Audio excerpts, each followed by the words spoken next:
Assalamualaikum warahmatullahi wabarakatuh. Welcome to my channel. Berjumpa lagi dengan Bapak Guru Ekonomi Management Cendekia. Pada video kali ini Bapak akan membahas tentang soal ekonomi kelas 11 semester 2. Adapun soal yang akan kita bahas nanti yaitu berkaitan dengan materi-materi yang telah kita pelajari saat di kelas, yaitu tentang yang pertama APBN dan APBD, yang kedua pajak, dan yang ketiga kerjasama perdagangan internasional. Baik, adapun video ini dibuat untuk sebagai bahan sekaligus persiapan untuk menghadapi penilaian akhir tahun 2020 yang akan kita laksanakan.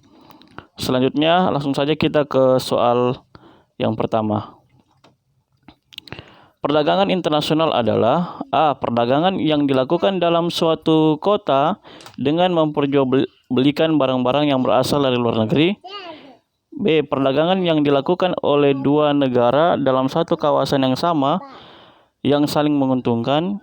C. Perdagangan yang dilakukan oleh dua negara yang memiliki kepentingan yang berbeda dalam rangka meningkatkan konsumsi. D. Perdagangan yang dilakukan oleh dua negara atau lebih untuk mempertukarkan barang dengan tujuan saling menguntungkan. E. Perdagangan yang dilakukan dengan terlebih dahulu menempatkan persyaratan yang sama untuk suatu wilayah tertentu yang saling menguntungkan. Baik, kira-kira apa jawabannya? Ya, untuk video ini bisa kalian pause dulu untuk mencari jawabannya, atau kalau kalian ingin tahu apa jawabannya, langsung saja jawabannya adalah E. Ya, perdagangan yang dilakukan dengan terlebih dahulu menempatkan persyaratan yang sama untuk suatu wilayah tertentu yang saling menguntungkan. Oke, untuk pembahasan atau penjelasannya langsung saja bisa kita lihat di slide yang telah Pak Guru buat. Ya, di situ dikatakan bahwa perdagangan internasional adalah perdagangan antara dua belah pihak yang berasal dari negara yang berbeda berdasarkan pada perjanjian yang telah disepakati bersama. Pihak yang perdagangan ini dapat berupa individu, perusahaan, atau pemerintah. Oke, itu dia penjelasan sehingga kenapa jawabannya adalah langsung lanjut.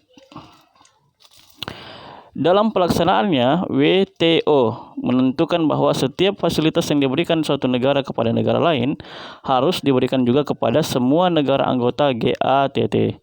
Hal ini merupakan asas A. Free trade, B. Reciprocity, C. Liberalization, D. Non-discrimination, E. The most favorite nation.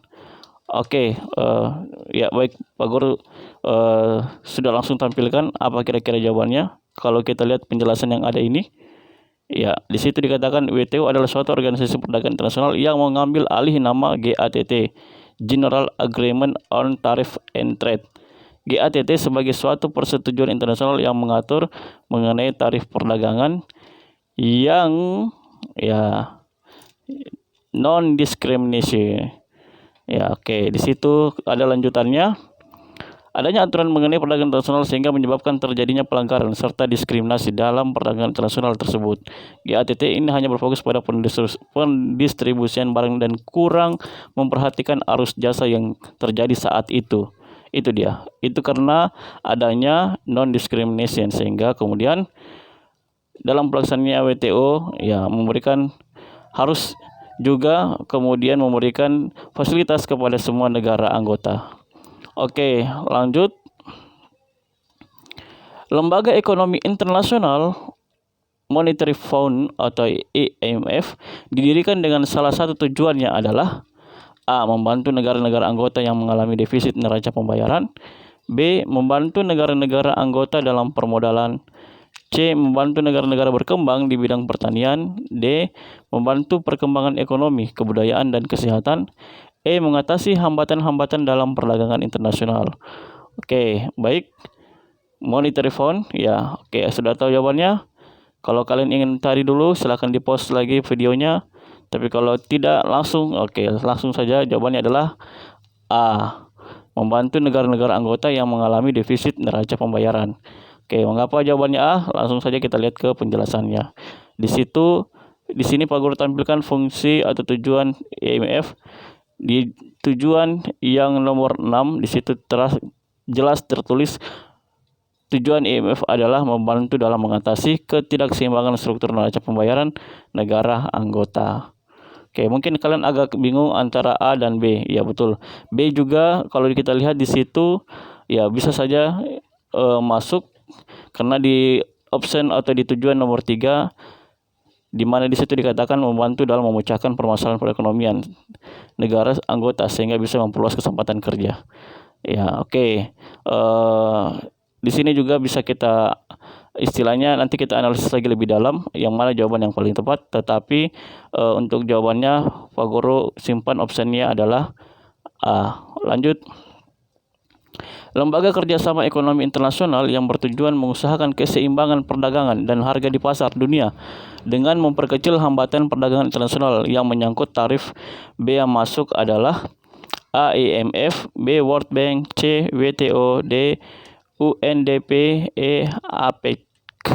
Oke, ya betul.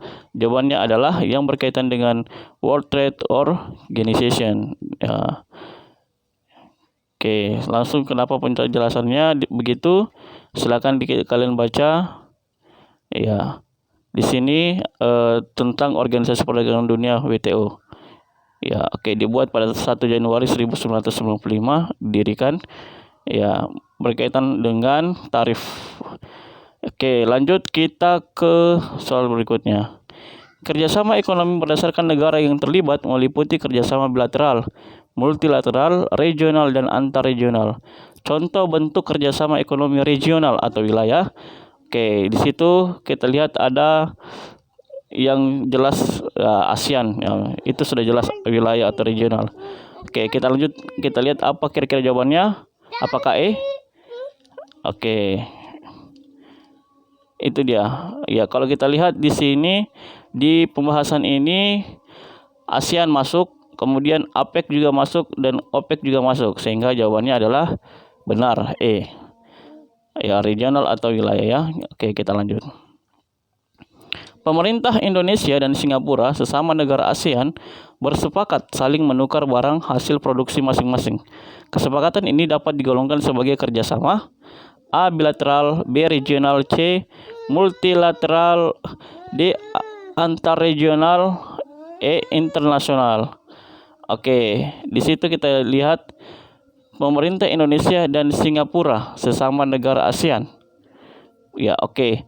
Sesama negara ASEAN, tetapi memang kalau kita lihat ini masuk di regional, tetapi kita lihat di situ dua negara atau hanya negara Indonesia dan Singapura saja, sehingga jawabannya adalah bilateral. Oke. Apa itu kerjasama bilateral? Ya, silakan kalian baca slide atau materi yang sudah Pak Guru tampilkan ini. Lanjut kita ke soal berikutnya. Berikut ini yang tidak termasuk dampak positif dari adanya kerjasama ekonomi internasional adalah A. Mempercepat arus masuknya investasi, B. Memperkuat stabilitas ekonomi domestik, C. Meningkatkan ketergantungan antar negara, D. Menimbulkan pertukaran teknologi, E. Meningkatkan kepercayaan pasar. Oke, yang tidak termasuk dampak positif berarti yang negatifnya. Ya, silakan kalian lihat di situ yang negatif-negatif. Oke, sudah lihat apa jawabannya?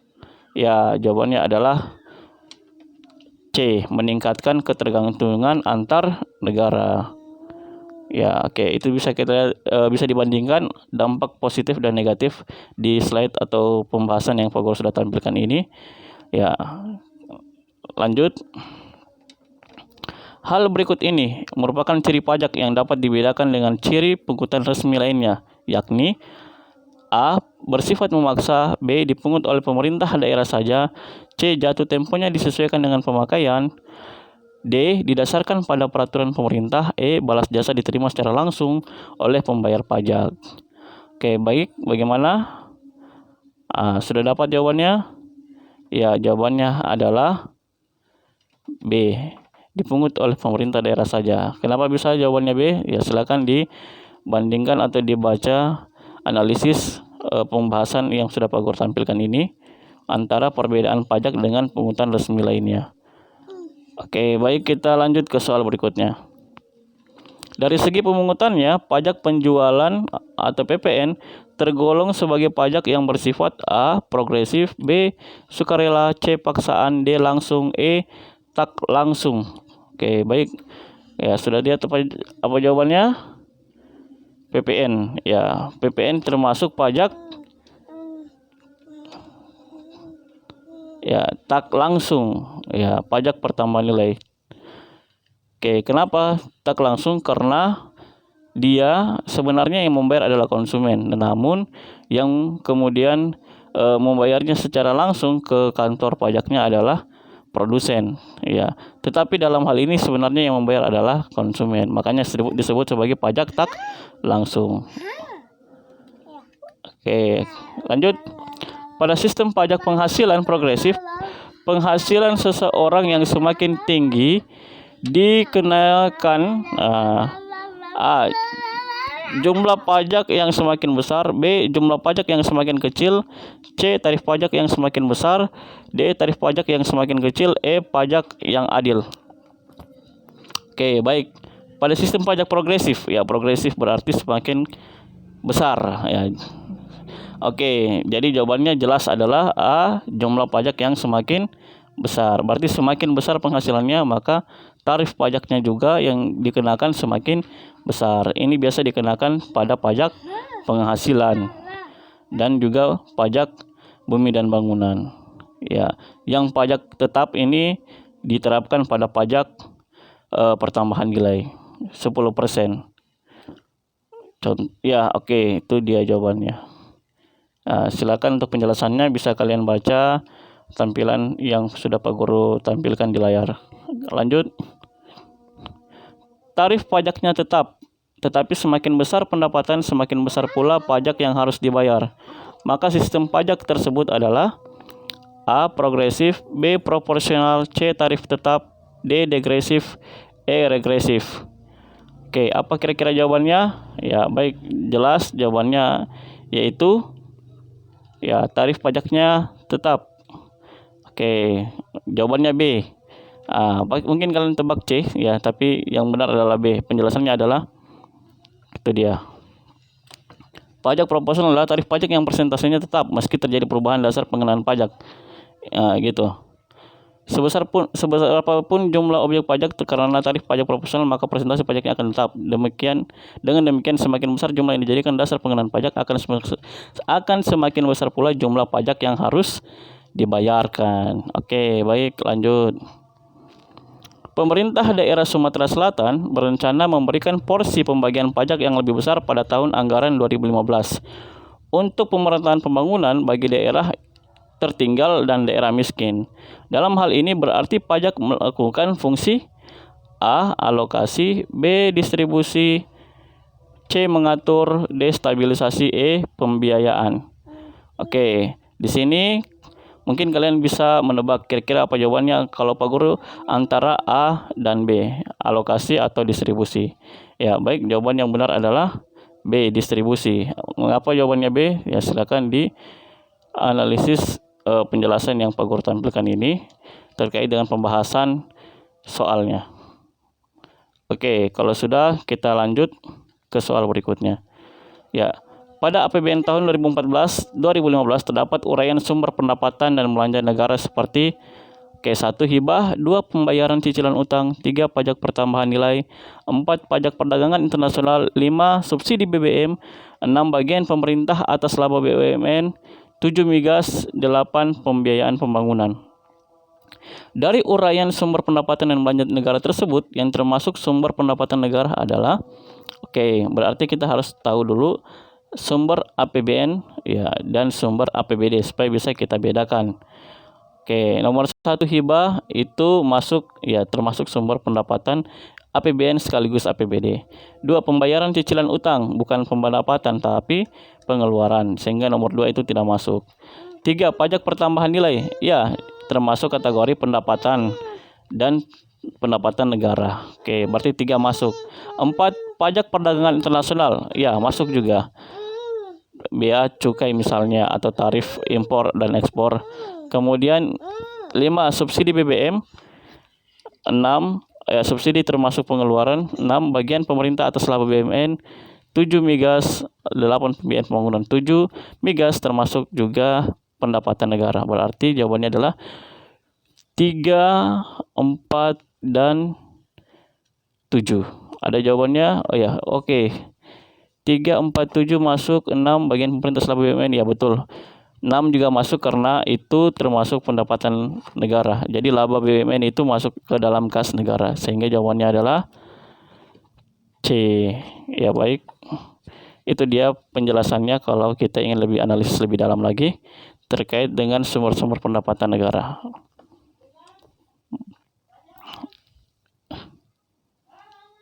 Aduh, tunggu.